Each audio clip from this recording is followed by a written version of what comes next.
Hello everyone. So I'm back with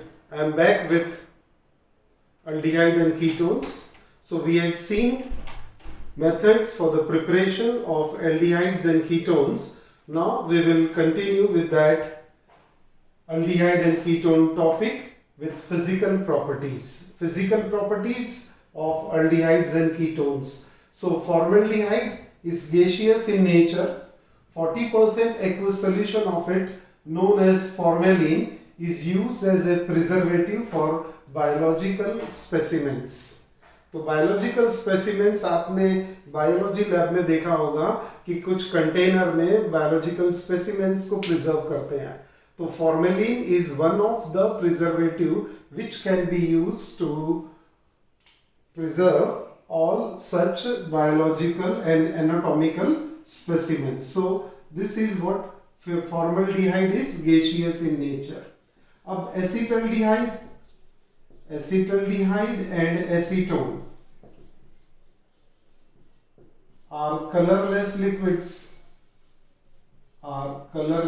liquids and have pleasant odor. They have pleasant odor.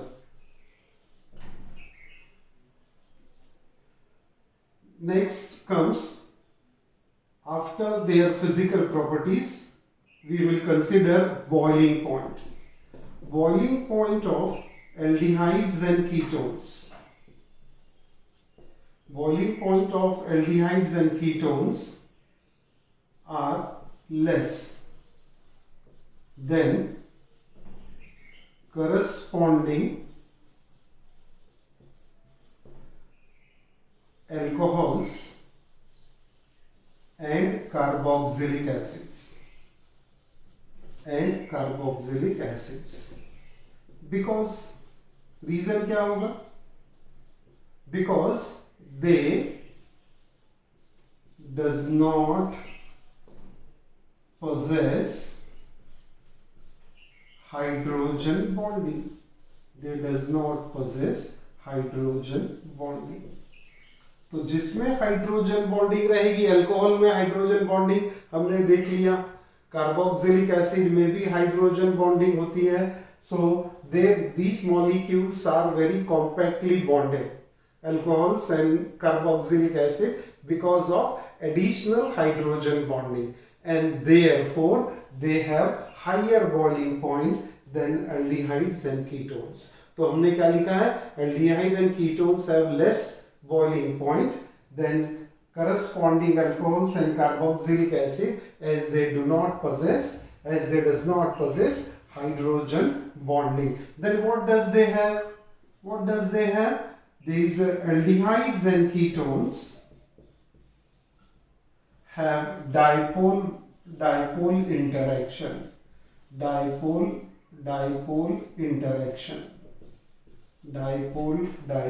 interaction. अब ये dipole interaction को थोड़ा सा या डायग्राम से समझ लेते हैं. जैसे ये कार्बोनिल ग्रुप बनाया आपने और ये दूसरा कार्बोनिल ग्रुप बना दिया. सही है? ऑक्सीजन इलेक्ट्रोनेगेटिव, कार्बन इलेक्ट्रोपॉजिटिव, यहां ऑक्सीजन इलेक्ट्रोनेगेटिव, यहां पर कार्बन इलेक्ट्रोपॉजिटिव. तो ये क्या हो गया? पोलर हो गया. ये भी पोलर हो गया. So they have dipole interaction. So aldehydes have dipole interaction. They don't have hydrogen bonding, and that's why they have lower boiling point than alcohols and carboxylic acid, as they possess hydrogen bonding. So dipole interaction. Next point comes the solubility. Aldehydes and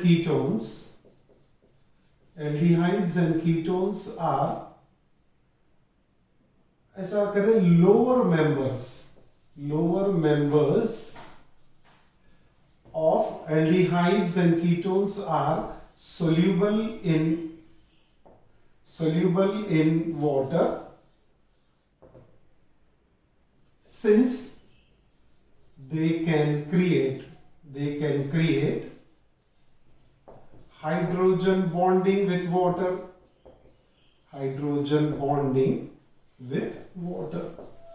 so they are capable of creating hydrogen bonding with water. They themselves cannot create hydrogen bonding, correct?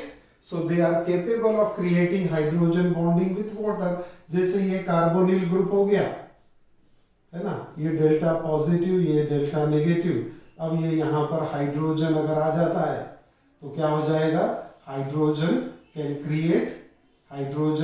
Create bonding, है ना। तो ये जो bonding बनी, अब यहाँ से ये दूसरा मॉलिक्यूल आ गया कार्बोनिल वाला, तो ये डेल्टा नेगेटिव, ये delta positive, hydrogen delta positive. तो आपको ये हाइड्रोजन बॉन्डिंग दिख रहा है यहाँ पर ब्रोकन लाइन से। So capable of creating hydrogen bonding, and any substance which creates hydrogen bonding with water is supposed to be soluble in water. So lower members of aldehyde and ketones are soluble in water as they can create hydrogen bonding with water. But what we see, but solubility decreases as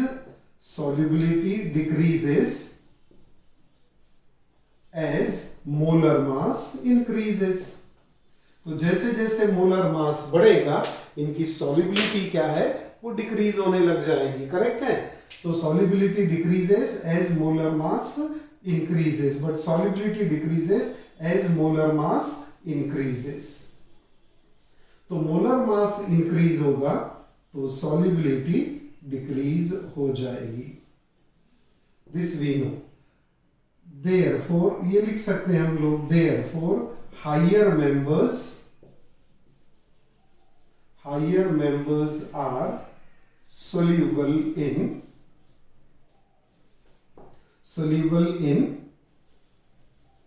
organic solvents, correct है। Organic solvent तो हमको पता है, alcohol है, benzene है, ether है, all these are organic solvent, carbon tetrachloride, chloroform. So higher members are soluble in organic solvents such as alcohol, benzene, ether and so on. So this is about their physical properties. One more aspect we must consider related to their now reactivity. अब reactivity की बात करें, which is more reactive? Aldehyde is more reactive or ketone is more reactive? This we will see now. Okay?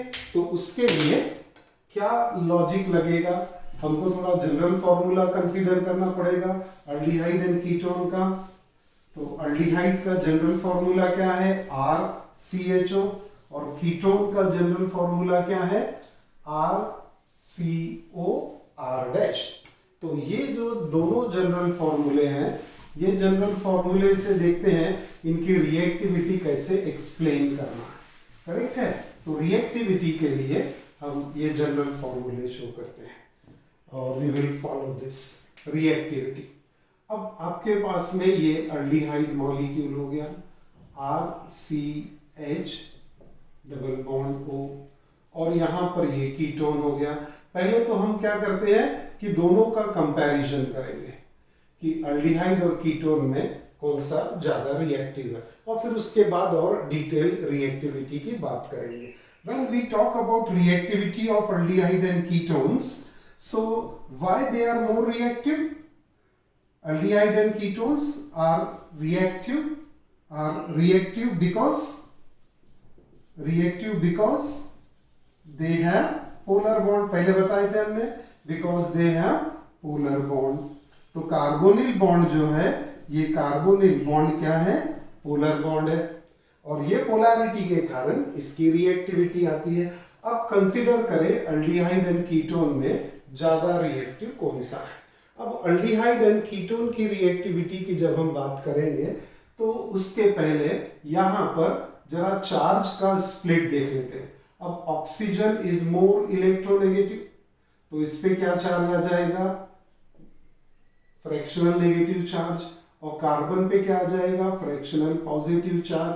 तो ये polarity तो जब से हम बोल ही रहे हैं, तो अल्डिहाइड में भी वो पोलैरिटी दिखती है और कीटोन में भी वही पोलैरिटी दिखती है हमको, कि कीटोन में भी पोलैरिटी आ गई कि कीटोन का ऑक्सीजन और ये कार्बन। अब देखते हैं रिएक्टिविटी के लिए कि this is polar ionic. Carbon को फोकस करें आप तो कार्बन पे क्या चार्ज आ रहा है, fractional positive charge. So that means this carbon is deficient in electron, correct है। अगर ये deficient in electron है तो it must be rich in positive charge। ये दो पॉइंट को अपने को ध्यान में रखना है, उसमें भी ये सबसे ज्यादा important, rich in positive charge, क्योंकि पॉजिटिव चार्ज है तो नेगेटिव चार्ज कम होगा, यानी डेफिशिएंट इन इलेक्ट्रॉन है। If it is rich in positive charge तो कौन से रिएजेंट यहां पर अटैकिंग रिएजेंट कौन से अटैक कर सकेंगे, आप लिख सकेंगे attacking reagent, which attacking reagent can attack here easily, electrophile और न्यूक्लियोफाइल।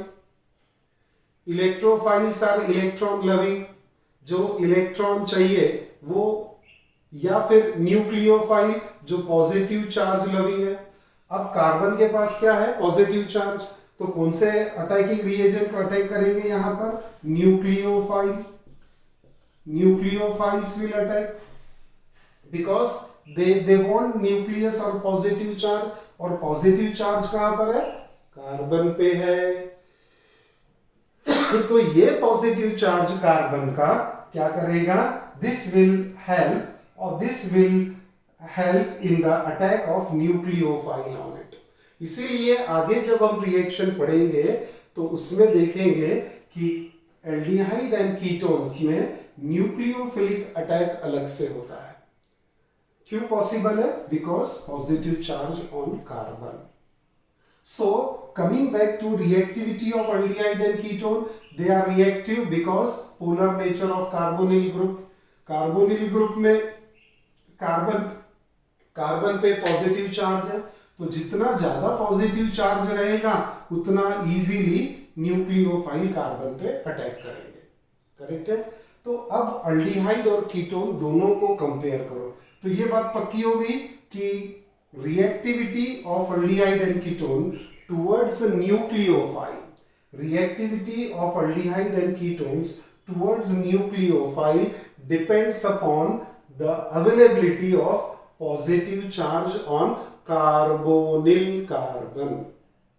कौन सा, कार्बोनिल कार्बन का पॉजिटिव चार्ज कितना ज्यादा स्ट्रॉन्ग है, जितना उसका पॉजिटिव कैरेक्टर रहेगा उतना आसानी से न्यूक्लियोफाइल क्या करेगा, वहां पर अटैक कर सकेगा। तो न्यूक्लियोफिलिक अटैक के लिए न्यूक्लियोफिलिक अटैक के लिए ये कार्बन का पॉजिटिव चार्ज बहुत इंपॉर्टेंट वन फैक्टर। इसीलिए first factor affecting the reactivity of aldehyde ketone is the influence of electronic effects. तो फर्स्ट पॉइंट है influence of electronic effect. Electronic effect, ये इलेक्ट्रॉनिक इफेक्ट का क्या इन्फ्लुएंस होगा towards nucleophilic attack. Influence of electronic effect, now this aldehyde molecule is having one alkyl group, and alkyl group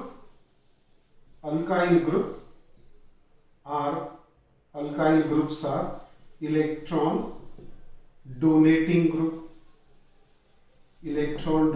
group। अगर वो electron donate कर रहे हैं तो they are pushing their electron pair towards carbon.